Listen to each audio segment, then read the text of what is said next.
मार्गदर्शक क्लासेस के YouTube channel पर आज एक बार फिर से आपका स्वागत और अभिनंदन करता हूं। जिस तरीके से होली की एक लंबी छुट्टी हम लोगों को मिल चुकी है और आज जैसा कि मैं समझ सकता हूं कि आज आप अपने परिवार के बीच में होंगे, कितना अच्छा महसूस हो रहा होगा आपको अपने माँ बाप के बीच में रहकर और अपने भाई बहन के बीच में रखकर और अपने गांव समाज के बीच में रहकर कितना सुख महसूस हो रहा होगा, वो तो आप ही जान रहे होंगे। वो जीवन का एक पल जब हम अपने परिवार के बीच में रहते हैं, वो खुशी का माहौल, और जो बाहर रहकर भारत के किसी भी कोने में हम रहें, वो खुशी नहीं मिल सकती जो अपने घर परिवार गांव समाज में रहकर मिल सकती है।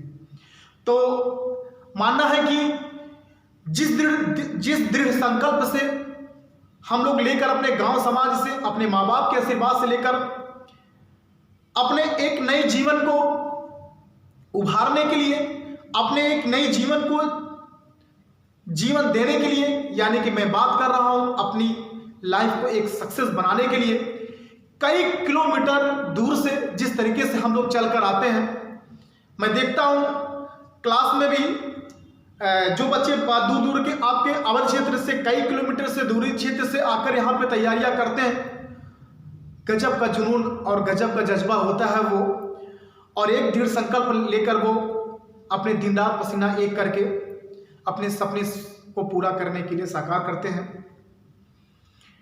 तो उसी चीज को जिस तरीके से हमने जो चीजें कसमें खाई हैं अपने माँ बाप से, अपने घर परिवार से और अपने से, कि हमको यह काम करना है, हमको अपने जीवन में सफल होना है, हमको एक नौकरी लेना ही लेना है, वह भी चाहे दिन रात एक करना पड़े, चाहे जो भी हमको करना पड़े, चाहे इतने किलोमीटर से दूर चल के भी जाना पड़े, तब भी हम जाएंगे। तो यह जैसा कि आप समझते हैं वैसा मैं भी समझ सकता हूं कि आप लोग जिस तरीके से ऐसा पढ़ाई करते हैं कि आप लोगों के वो जीवन का जो लड़ने की जो आपने संकल्प लिया है वो रुकने ना पाए, और उसी रुकावट को रुकने ना पाए, उसी को दूर करने के लिए आप लोग परिवार के बीच में आज भले होंगे, लेकिन आज मैं आपके सामने डिजिटल की व्यवस्था से, जो मैंने पहले भी कह चुका, आपको यहाँ से कुछ ना कुछ तो मैटर मिलता रहेगा। कुछ नहीं करेंगे, केवल वीडियो ही देखते रहेंगे, तो कुछ ना कुछ जो भी एग्जाम में आपके पेपर में आए हुए क्वेश्चन पे उस पर हम डिस्कशन करते रहेंगे यहाँ से, और आप लोग फुल मस्ती में होंगे घर पहुँचकर, और तमाम प्रकार के आपके गुजिया उजिया के सामान भी आपकी लिस्ट घर में बन गई होगी। ठीक है, तो अच्छी बात है, आप लोग अपनी जिम्मेदारियां संभालिए, और मेरी तरफ से होली की आपको ढेर सारी शुभकामनाएं रहेंगी अभी से एडवांस से, और आराम से खुशी मनाइए और होली खेलिए। ये मेरा आपके लिए संदेश होगा। ठीक है, चलिए बात को लंबी ना करते हुए क्लास को स्टार्ट करते हैं।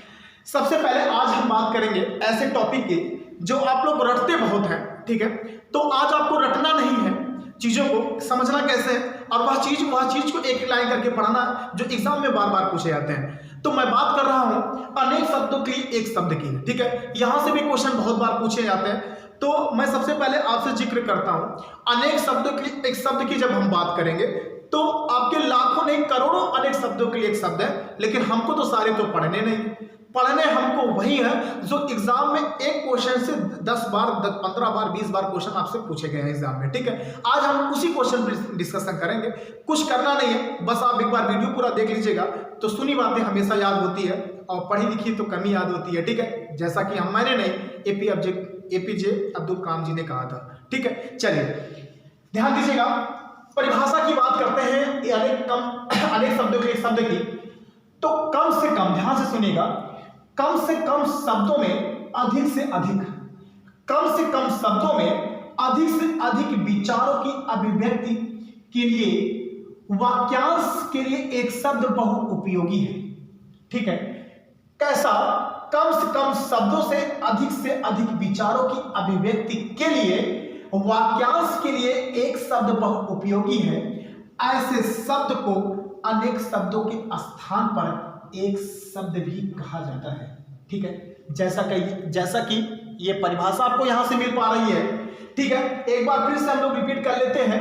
कम से कम शब्दों से अधिक विचारों की अभिव्यक्ति के लिए वाक्यांश के लिए एक शब्द बहुउपयोगी है, ऐसे शब्द को अनेक शब्दों के स्थान पर एक शब्द भी कहा जाता है। ठीक है, तो परिभाषा मायने नहीं रखती, परिभाषा आपको समझना है और जो चीजें मायने रखती है उस पर हमको चलना है। ठीक है, एक लाइन इसको कहीं नोट कर लीजिएगा या स्क्रीनशॉट ले लीजिएगा। ठीक है, आगे चलते हैं। आगे हमको ये बताना है जो एग्जाम में आपसे बार बार पूछे जाते हैं। ठीक है, जैसा आपसे पूछा जाएगा बताइएगा, मैं पूछता भी चलूंगा, अपने मन में भी उत्तर देते रहिएगा। जैसे मैं आपसे पूछूं कि व्याकरण का ज्ञाता, व्याकरण का ज्ञाता एक शब्द में क्या कहलाता है, तो क्या कहलाता भैया? व्याकरण का ज्ञाता क्या कहलाता है? व्याकरण। क्या कहलाता भैया? व्याकरण। ठीक है, ये कई बार एग्जाम में पूछा गया है कि व्याकरण का ज्ञाता क्या कहलाता है? व्याकरण। ठीक है, आगे चलते हैं। जानने की इच्छा, ठीक है, ध्यान से सुनिएगा। एक होता है आपका जानने की इच्छा, एक होता है जानने की इच्छा वाला, दोनों में अंतर है। अगर आपसे कभी भी पूछेगा कि जानने की इच्छा, तो आप क्या करोगे? आप करोगे जिज्ञासा। क्या करेंगे? जिज्ञासा। जानने की इच्छा, जिज्ञासा। लेकिन अगर आपसे पूछेगा कि जानने की इच्छा वाला, तो क्या हो जाएगा? जिज्ञासु हो जाएगा। क्या हो जाएगा? जिज्ञासु हो जाएगा। अब एक बात आप ध्यान दीजिएगा, मैं बार बार कह रहा हूं, रटना नहीं है। अगर आपने जुगाड़ और टिक बात में आपको ध्यान आती है तो शायद क्वेश्चन आपको भूलेगा। मैंने बताया जानने की इच्छा, तो क्या हुआ? जिज्ञासा। लेकिन अगर आपसे वाला लग जाए, किसी भी क्वेश्चन में अगर आपसे वाला लगा आपको मिलेगा, तो एक सेकंड मत लगाना, यहां पे हमेशा क्या हो जाएगा? छोटा की मात्रा हो जाएगा। क्या हो जाएगा? जिज्ञासा। ठीक है, जैसे आपसे पूछेगा, बहुत सारे क्वेश्चन यहां से मिलेंगे। जैसे आपसे पूछेगा यहां से कि आगे क्वेश्चन बताना, जहां जाना कठिन हो, अगला क्वेश्चन, जहां जाना कठिन हो उसे क्या कहते हैं? एक होता है जहां जाना कठिन हो, उसे कहते हैं क्या? दुर्गम। जहां जाना कठिन हो उसे क्या कहते हैं? दुर्गम। एक होता है जहां जाना कठिन हो, और एक होता है, बहुत बार एग्जाम में पूछा गया समीक्षाधिकारी में, और एक होता है जिसे पाना कठिन हो। जिसे पाना कठिन हो उसे क्या कहते हैं? दुर्लभ। क्या कहते हैं? दुर्लभ। ठीक है, दुर्गम में आपने हनुमान चालीसा में पढ़ा होगा कि दुर्गम काज जगत के जीते। ठीक है, दुर्गम काज जगत के जीते। ठीक है, तो जहां जाना कठिन हो, गम मतलब जाना भी होता, जहां जाना कठिन हो उसे क्या कहते हैं? दुर्गम। जिसे पाना कठिन हो उसे क्या कहते हैं? दुर्लभ। और एक क्वेश्चन अभी समीक्षा पीसीएस के प्रश्न, पीसीएस के पेपर में आया था कि जिसे लाघना कठिन हो, लाघना जिसे पार करना, जिसे लाघना कठिन हो उसे क्या कहते हैं? उसे कहते हैं दुर्लभ। क्या कहते हैं भैया? दुर्लभ कहते हैं। ठीक है, ध्यान दीजिएगा। आगे चलते हैं। आगे आपसे पूछा जाएगा कि 10 वर्ष की बालिका को क्या कहते हैं? ठीक है, 10 वर्ष की बालिका को क्या कहते हैं? 10 वर्ष की बालिका को क्या कहते हैं? कन्या। क्या कहते हैं भैया? कन्या। बहुत कंफ्यूजन करता है। अगर आपसे पूछा जाएगा कि 10 से आपके 16 वर्ष की बालिका को क्या कहते हैं, अगर 10 वर्ष की बालिका को पूछेगा तो कन्या, 10 से 16 वर्ष की बालिका को पूछेगा तो क्या बताओगे आप? किशोरी। क्या कहेंगे? किशोर कहेंगे। बहुत बार एग्जाम में पूछा गया। ठीक है, क्या कहेंगे? किशोर कहेंगे। ठीक है, आगे चलते हैं। आगे आपसे पूछा जाएगा कि जिसके पास कुछ ना हो, ठीक है, जिसके पास कुछ ना हो उसे क्या कहते हैं? उसे कहते हैं अकिंचन। क्या कहते हैं भैया? अकिंचन। गांव में कहते हैं किंचो भर हमारे पास ना बा। ठीक है, गांव कहते हैं किंचो भर, किंची भर हमारे पास नहीं है, यानी कि जिसके पास कुछ ना हो उसे क्या कहते हैं? अकिंचन कहते हैं। समझ रहा? चलिए आगे चलते हैं। आगे आपसे पूछा जाएगा, आपसे पूछा जाएगा 4 चीजें आपसे पूछी जाती हैं। एक पूछा जाता है आपसे 25 वर्ष पूरा हो जाने पर क्या कहते हैं? एक पूछा जाता है आपसे 50 वर्ष पूरा हो जाने पर क्या कहते हैं? एक पूछा जाता है आपसे 75 वर्ष पूरा हो जाने पर क्या कहते हैं? एक पूछा जाता है आपसे 100 वर्ष पूरा हो जाने पर क्या कहते हैं? बस नहीं, आपसे 25 वर्ष पूरा हो जाने पर क्या कहते हैं? 25 वर्ष पूरा हो जाने पर कहते हैं रजत जयंती। क्या कहते हैं? रजत। क्या कहते हैं? रजत। अगर आपसे पूछा जाएगा कि 50 वर्ष पूरा हो जाने पर क्या कहते हैं? क्या कहते हैं? आपसे कहते हैं स्वर्ण। क्या कहते हैं? स्वर्ण जयंती। रजत जयंती 25 वर्ष, स्वर्ण जयंती 50 वर्ष, 75 वर्ष पूरा हो जाने पर क्या कहते हैं? हीरक जयंती। क्या कहते हैं? हीरक जयंती। बहुत बार एग्जाम में पूछा गया। और 100 वर्ष के पूरा हो जाने पर क्या कहते हैं भैया? शताब्दी कहते हैं। क्या कहते हैं? शताब्दी। ये चारों क्वेश्चन बहुत बार एग्जाम में पूछा गया है कि 25 वर्ष पूरा हो जाने पर रजत, 50 वर्ष पूरा हो जाने पर स्वर्ण, 75 वर्ष पूरा हो जाने पर हीरक और 100 वर्ष पूरा हो जाने पर शताब्दी। ठीक है, आगे चलते हैं। आगे आपसे पूछा जाएगा कि बताइएगा कि रंगमंच के पर्दे के पीछे का स्थान क्या होता है। ठीक है, यहां से 3 क्वेश्चन बनता है। चूंकि कैसे बनता है ध्यान दीजिएगा। रंगमंच के पर्दे का पीछे का स्थान होता है, उसे क्या कहते हैं? उसे कहते हैं नेपथ्य। क्या कहते हैं भैया? नेपथ्य। रंगमंच के पर्दे का पीछे का स्थान नेपथ्य। ठीक है, एक होता है रास्ते में किया जाने वाला भोजन। क्या होता है? रास्ते में किया जाने वाला भोजन, उसे कहते हैं आपके पथे। क्या कहते हैं? पथे। और एक होता है कि रोगी को दिया जाने वाला भोजन, तो उसे कहते हैं पथ्य। तीनों बड़ा इंपॉर्टेंट है। इंपॉर्टेंट किस लिए है, महत्वपूर्ण किस लिए है? वो इसलिए है कि आप देख रहे हैं यहां पे तीनों में था कामन लगा है। ठीक है, यानी तीनों में था आना बड़ा कंफ्यूजन करता है कि रंगमंच के पर्दे का पीछे का स्थान नेपथ्य, रास्ते में किया जाने वाला भोजन पथे, रोगी को दिया जाने वाला भोजन क्या होता है? पथे। ठीक है, आगे चलते हैं। वह कवि जो तत्काल रचना कर लेता हो, ठीक है, वह कवि जो तत्काल रचना कर लेता हो, उसे क्या कहते हैं? उसे हम कहते हैं आंसू कवि। क्या कहते हैं भैया? आंसू कवि कहते हैं। ठीक है, वह कवि जो तत्काल रचना कर लेता हो, उसे क्या कहते हैं? आंसू कवि कहते हैं। ठीक है, अगला क्वेश्चन आपसे बनेगा कि जहां भोजन फ्री में मिलता हो, अब जहां भोजन फ्री में मिले, ठीक है, टूट पड़ते हैं भैया, यहाँ के जो बच्चे होते हैं टूट पड़ते हैं, फ्री में भोजन भैया लूटो। ठीक है, तो आपसे ऑप्शन में क्या देगा? या तो भंडारा देगा, या तो लंगर देगा, या तो जो क्वेश्चन सही होगा आंसर वो देगा। लेकिन हम लोग बैठाएंगे क्या? अगर आपसे पूछा जाएगा कि भैया जहां भोजन फ्री में मिलता है उसे क्या कहते हैं? उसे भंडारा नहीं कहते हैं, ध्यान दीजिएगा। उसे क्या कहते हैं? उसे कहते हैं सदाव्रत। यानी जहां भोजन फ्री में मिलता है उसे क्या कहते हैं भैया? सदाव्रत कहते हैं। ठीक है, आगे चलते हैं। वह विद्यार्थी जो गुरु के समीप रहकर अध्ययन करता हो, उसे क्या कहते हैं? वह विद्यार्थी जो गुरु के समीप रहकर अध्ययन करता हो, उसे क्या कहते हैं? अंतेवासी। ये जितना प्रश्न की मैं जिक्र कर रहा हूं, जितनी प्रश्न मैं आपसे पूछा जा रहा हूं, ये सब मेरे दिमाग में है और सब क्वेश्चन ये पूछा गया है। मैंने वही क्वेश्चन का जिक्र किया, उसी क्वेश्चन का जिक्र कर रहा हूं जो एग्जाम में आपके वनडे एग्जाम से लेकर आप समीक्षा अधिकारी तक नहीं, आरओ तक ढूंढ डालोगे। ऐसे क्वेश्चन आपको एग्जाम में हमेशा बार बार पूछे गए हैं। ठीक है, तो ध्यान दीजिएगा। अंतेवासी का मतलब वह विद्यार्थी जो गुरु के जब समीप रहकर अध्ययन करता हो। आगे, जो एक स्थान पर टिककर कार्य नहीं करता हो, उसे क्या कहते हैं? जो एक स्थान पर टिककर कार्य नहीं करता हो, उसे क्या कहते हैं? यावर। क्या कहते हैं भैया? यावर। ठीक है, यावर, जो एक स्थान पर टिककर कार्य नहीं करता हो। आगे चलते हैं। आगे पूछा जाएगा कि बाएं हाथ से लिखने वाला उसे एक शब्द में क्या कहते हैं? लबड्डा? नहीं, अगर आएगा ऑप्शन में आप तुरंत बैठाओगे, मैं जानता हूं। इसको क्लास में भी कई लोग चिल्लाते रहते हैं। ठीक है, बाएं हाथ से लिखने वाला, कई बार ये पूछा गया आपका समाचारकारी में कि बाएं हाथ से लिखने वाला उसे क्या कहते हैं? उसे कहते हैं भैया सब्यसाची। क्या कहते हैं? सब्यसाची। और एक प्रश्न और लेते हैं यहां से कि सब्यसाची किसकी पर्यायवाची? सब्यसाची किसकी पर्यायवाची? सब्यसाची आपके अर्जुन की पर्यायवाची। किसकी पर्यायवाची? अर्जुन की पर्यायवाची। ठीक है, क्योंकि अर्जुन जो होते दोनों हाथ से तीर बड़ा चलाते थे। ठीक है, धनुष। ठीक है, आगे चलते हैं। तो यानी कि आपके सब्यसाची। आगे चलते हैं। आगे की मैं बात करूंगा जिसे बुढ़ापा ना आए, उसे क्या कहते हैं? उसे कहते हैं अजर। क्या कहते हैं? अजर। एक होता है अजर, एक होता है अमर, एक होता है मृत्य। ध्यान दीजिएगा, तीनों का क्वेश्चन आंसर सुनिएगा। क्वेश्चन एक पूछा जाता है जो कभी बूढ़ा ना हो, उसे क्या कहते हैं? उसे कहते हैं अजर। जो कभी मरे ना, उसे कहते हैं अमर। और जो मर जाए उसे कहते हैं मृत्य। क्या कहते हैं? मृत्य कहते हैं। कई बार यहां से क्वेश्चन पूछा गया है, जो कभी बूढ़ा ना हो उसे अजर, और जो कभी मरे ना उसे अमर, और जो कभी ना मरे उसे मृत्य। ठीक है, हवन की सामग्री को क्या कहते हैं? जो हवन की सामग्री होती है उसे क्या कहते हैं? उसे कहते हैं हवि। क्या कहते हैं भैया? हवि।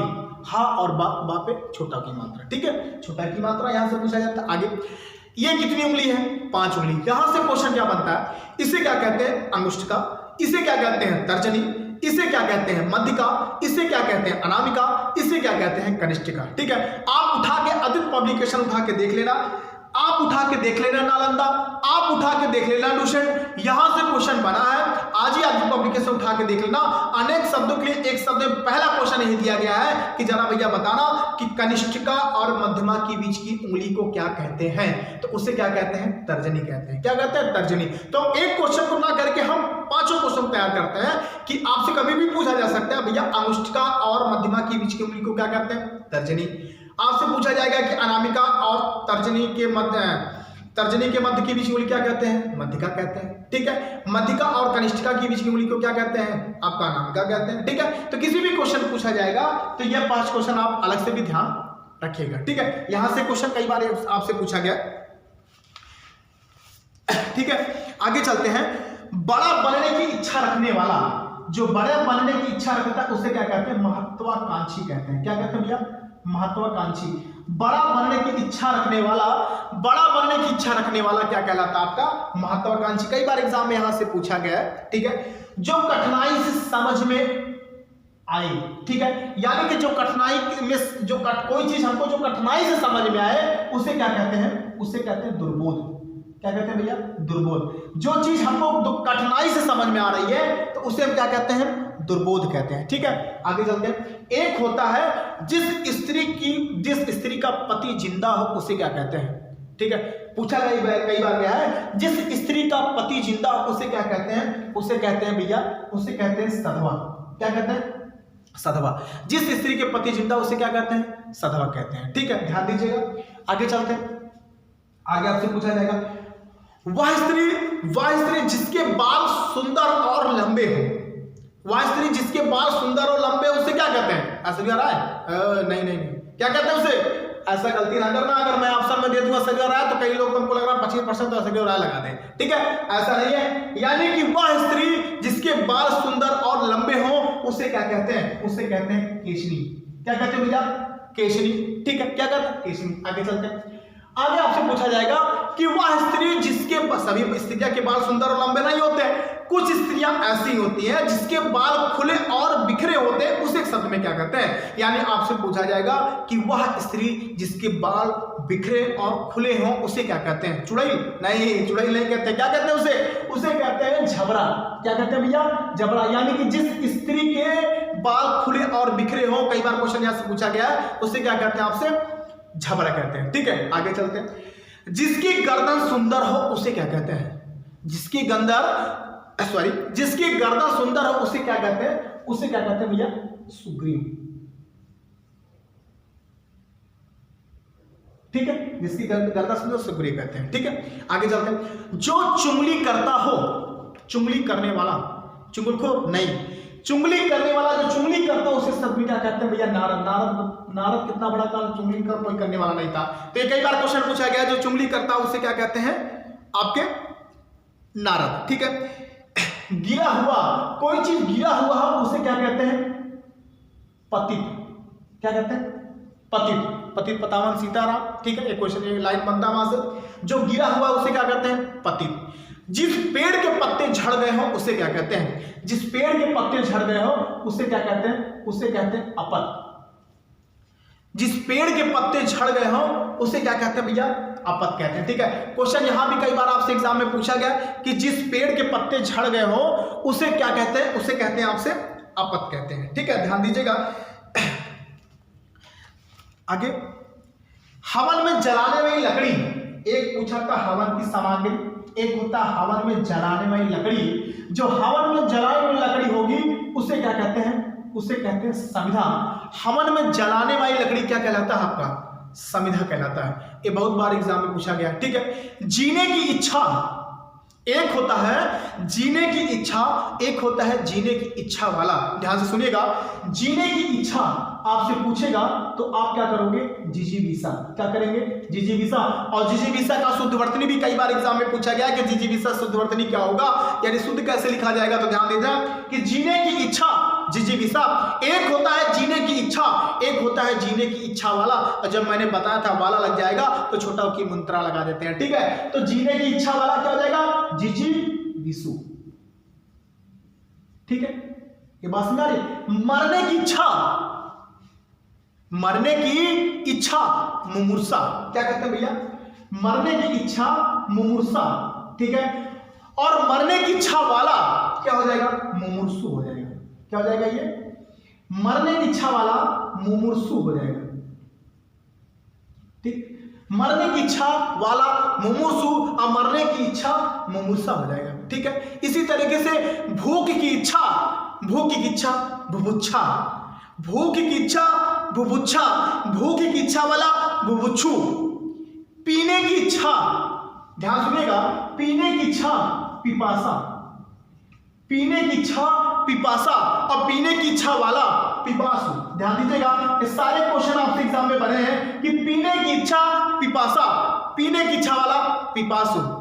जो खाने योग्य ना हो उसे एक शब्द में क्या कहते हैं, जो खाने योग्य ना हो उसे कहते हैं अखाद्य। क्या कहते हैं भैया, कहते हैं कि अखाद्य पदार्थ। जो खाने योग्य ना हो अखाद्य, जो पीने योग्य ना हो उसे क्या कहते हैं, अपेय। कहते हैं कि अपेय पदार्थ, अखाद्य पदार्थ। जो पीने योग्य ना हो अपेय, जो खाने योग्य ना हो अखाद्य। ये बात समझ रही, ठीक है। तो ये क्वेश्चन यहां से आपको समझ में आ रहा है कि जो खाने योग्य ना हो उसे अखाद्य कहते हैं, ठीक है। जिसे बुलाया ना गया हो, ध्यान दीजिएगा, जिसे बुलाया ना गया हो उसे क्या कहते हैं, भगा दिया जाए, नहीं भगा दिया जाए, भगा दोगे तो बीमार हो जाएगी। जिसे बुलाया ना गया हो रिश्तेदार, नहीं, उसे कहते हैं अनाहुत। जिसे बुलाया ना गया हो अनाहुत, और जिससे बुलाया गया हो उसे क्या कहते हैं, आहूत। आहूत, जिसे बुलाया गया हो उसे आहूत, और जिसे बुलाया ना गया हो उसे क्या कहते हैं, अनाहुत, ठीक है। आगे अगला क्वेश्चन, जिसके आने की कोई तिथि ना हो उसे क्या कहते हैं, जिसके आने की कोई तिथि ना हो उसे क्या कहते हैं, अतिथि। अतिथि मतलब क्या होता है, रिश्तेदार, ठीक है। आपके घर में आपके फूफा आएंगे तो बता के थोड़ी आएंगे, मौसिया आएंगे तो बता के थोड़ी आएंगे कि हम आ रहे हैं, ठीक है। जान लोगे तो तुरंत जहां जिस स्थिति पर रहोगे पहुंच जाओगे, क्योंकि भाई तो मिठाई तो मिलना ही है ना, ठीक है। चलिए, तो जिसकी आने की कोई तिथि ना उसे क्या कहते हैं, अतिथि कहते हैं, ठीक है। आगे चलते हैं, इसको मिटा के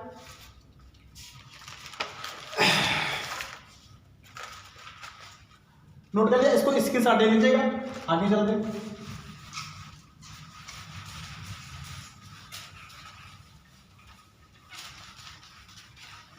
चलिए आगे आपसे पूछा जाएगा, जिसे, हाँ अगला क्वेश्चन आपसे, शीघ्र प्रसन्न होने वाला, जो जल्दी खुश हो जाता हो उसे क्या कहते हैं, जो जल्दी खुश हो जाता हो उसे कहते हैं आशुतोष। सब क्वेश्चन ये मैंने छाट के लिखा है, जो जल्दी खुश हो जाता है उसे क्या कहते हैं, आशुतोष, ठीक है। उसे क्या कहते हैं, आशुतोष। जिसके जहां पहुंचा ना जा सके, ध्यान दीजिएगा, जहां पहुंचा ना जा सके उसे क्या कहते हैं, अगम।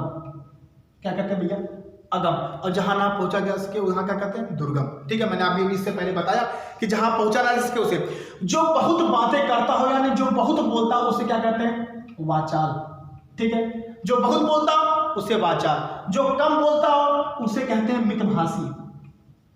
क्या कहते हैं, जो कम बोलता हो मितभाषी, ठीक है। आगे, जो ज्यादा पैसा खर्च करता उसे क्या कहते हैं, यानी ज्यादा पैसा खर्च करने वाला। इस पृथ्वी पर 3 प्रवृत्ति के लोग होते हैं, एक होते हैं जो ज्यादा पैसा खर्च करता हो उसे क्या कहते हैं, ज्यादा पैसा खर्च करने वाला आपका हो जाएगा अपव्ययी।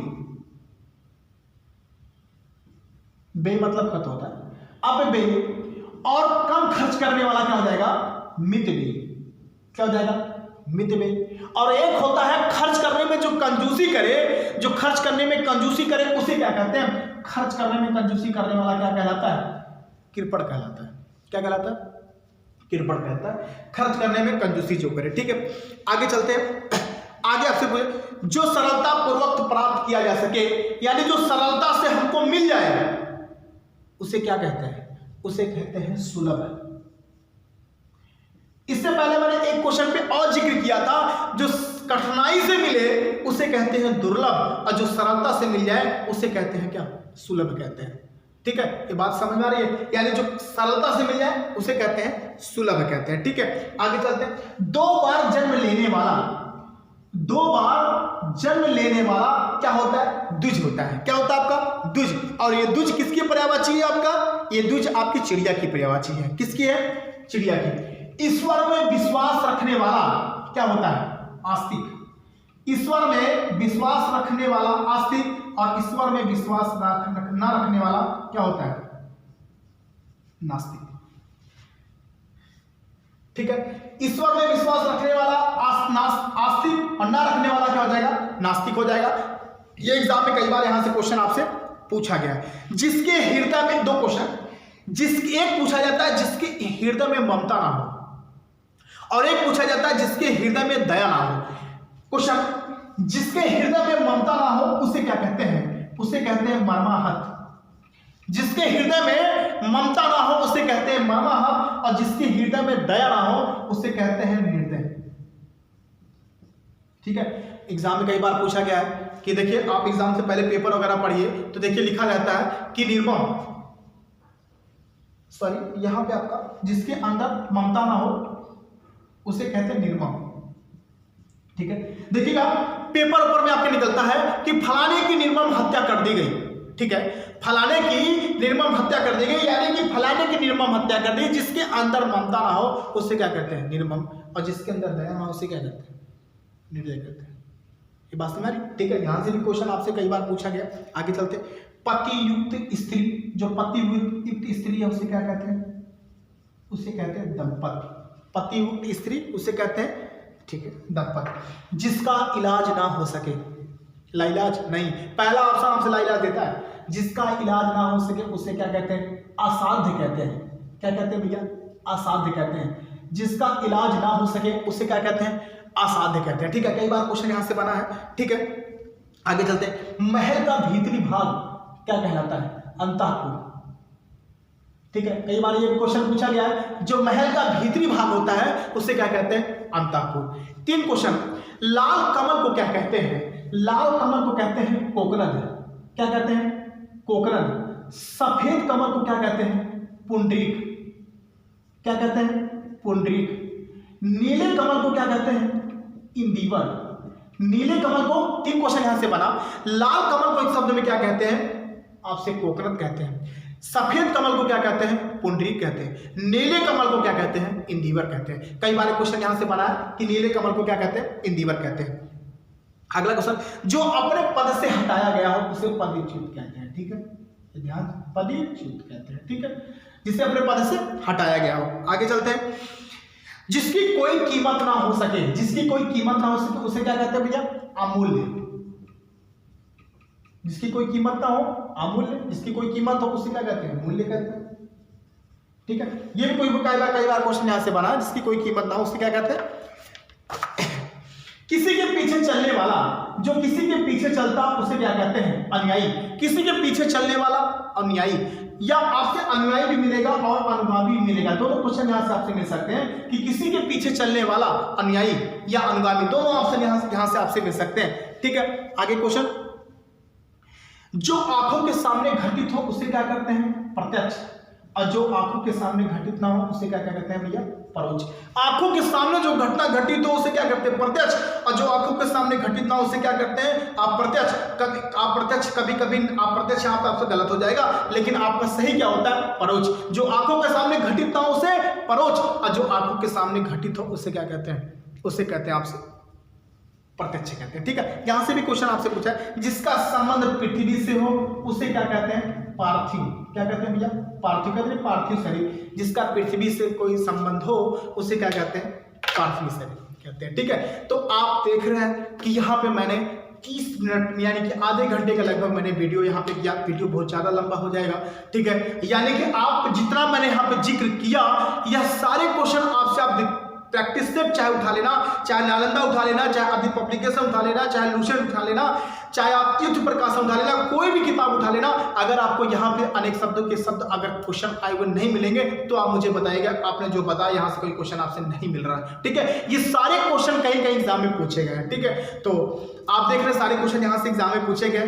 तो ऐसे आप लोग वीडियो को पूरा देखिए, और जिस तरीके से जिसके लिए आप हमेशा संकल्प लिए होते हैं कि हमको यह काम करना तो बिल्कुल आपका काम होगा, बिल्कुल आपको नौकरी मिलेगी, बिल्कुल आप सफल हो जाओगे। बस ऐसे निरंतर काम करते रहिएगा, चाहे वो डिजिटल के माध्यम से, चाहे आप ऑफलाइन क्लासेस के माध्यम से, बस आप कार्य करते रहिए। और इसी तरीके से हम आपके लिए हमेशा समर्पित होंगे, हम आपके लिए हमेशा काम करते रहेंगे। यह काम मैं अपने लिए, यह काम मैं आपके लिए कर रहा हूँ कि जिससे आपका जीवन एक क्या हो, सफल हो जाए। इसीलिए हमारा एक क्या है, एक उद्देश्य है कि हमारा काम एक मार्गदर्शक का है, ठीक है। तो इसीलिए अपना एक ही नाम, एक ही काम, वो भी क्या, मार्गदर्शक, ठीक है। तो ऐसे ही आप लोग इस चैनल पे जुड़े रहिए। अगर आपको अच्छा लगे, जो भी आपके घर में भाई बहन या आपके हित मित्र जो भी होगा, बस आप एक बार मेरे लिए मेरी एक खुशी के लिए कि हाँ, कम से कम मेरे यहाँ पे जो मैं दे रहा हूँ वह चीज़ें लोगों के माध्यम पहुँच रहा है, बस इतनी सी केवल बात है इसमें। और मेरे यहाँ से कोई भी ऐसा नहीं है, बस आप जीवन में सफल हो जाओ हमारे कोई एक वर्क करने से, मेहनत करने से, ठीक है। तो आज के लिए इतना ही। तो होली भी आप लोग मनाते रहिए और लंबी छुट्टी का भी आप लोग आनंद लेते रहिए, और लेकिन पढ़ाई पर भी ध्यान देते रहिए, जो हमारा टारगेट आपका पूरा करना है, ठीक है। तो आज के लिए इतना ही, ठीक है। फिर भी कल आपके वीडियो से अच्छे से वीडियो और लेके मिलेंगे, अच्छे से नया टॉपिक आपको, ठीक है। आज के लिए इतना ही, धन्यवाद।